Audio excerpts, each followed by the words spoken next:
ফুলে ফুলে ঢলে ঢলে বাহে কি বা মৃদুবাই।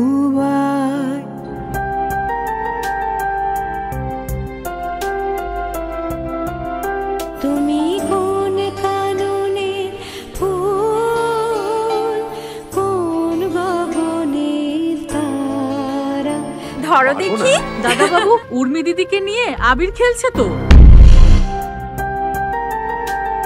তোর নাচটি দেখার পরে রবীন্দ্রনাথের লিপিকার অস্পষ্ট গল্পটি আমি পড়ি।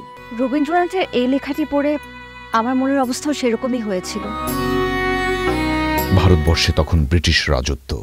বাঙালি কবি রবীন্দ্রনাথ ঠাকুর পেলেন নোবেল পুরস্কার।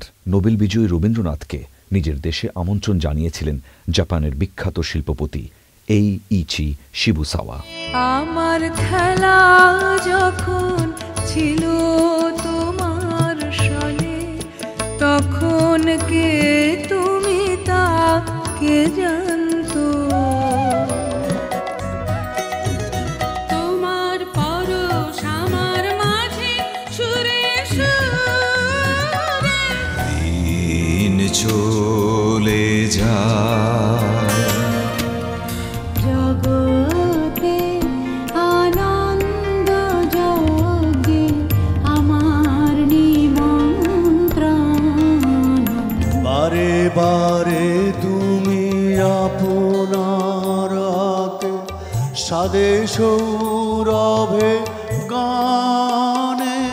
আমার বেলা যে যায় সাজ বেলাতে, তোমার সুরে সুরে সুর মেলাতে আমার বেলা যে যায়।